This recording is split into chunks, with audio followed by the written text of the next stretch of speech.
నమస్తే అండి అందరికీ. అందరు ఏం చేస్తున్నారు? మీ ఇంట్లో ఈరోజు ఏం స్పెషల్ చెప్పండి. ఈరోజు అయితే మా ఇంట్లో స్పెషల్ అండి. ఎందుకంటే ఇంట్లో అయ్యప్ప స్వామి ఉంటే కంపల్సరీ ఇంట్లో ప్రతి ఒక్కరి ఇంట్లో స్పెషల్ ఐటమే ఉంటుంది కదా. అన్ని రోజులు స్పెషల్గానే ఉంటాయి కాబట్టి మాది ఈరోజు టమాటా అలాగే కందిపప్పు అండి.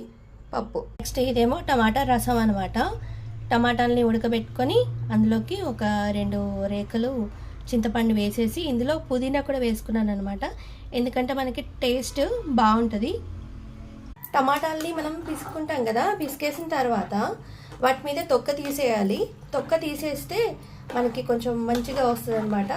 అదంతా కూడా మనకి వాటర్లో కలిసిపోయి టమాటా టేస్ట్ వస్తుంది. కానీ చాలా బాగుంటుంది అనమాట రసం అనేది. మీరు ఒకసారి ట్రై చేసి చూడండి.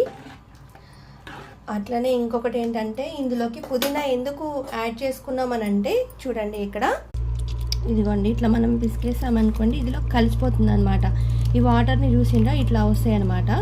అయితే పుదీనాని ఎందుకు యాడ్ చేసుకోవాలి అని అంటే ఇదిగోండి ఇట్లా మనం ఇట్లా పిసికేసుకోవాలన్నమాట. మనకి ఈ పుదీనా ఆకుల్ని ఎందుకు వేసుకోవాలి అని అంటే నిత్యం స్వాములు అయితే ఈ చల్లటి వాటర్తోని స్నానం చేస్తూ ఉంటారు కదా అండి. అయితే ఒక్కొక్కసారి వాళ్ళకి ఈ జలుబు కానీ ఇలాంటివన్నీ చేస్తూ ఉంటాయి కదా, అప్పుడు ఇది చాలా బాగా పనిచేస్తుందండి. కావాలంటే మీరు కేవలం ఈ ఒక్క పుదీనా ఆకుతో కూడా మీరు చారు ట్రై చేయొచ్చు. కాకపోతే ఓన్లీ అదొక్కటే అంటే తినటం కష్టం అన్నమాట.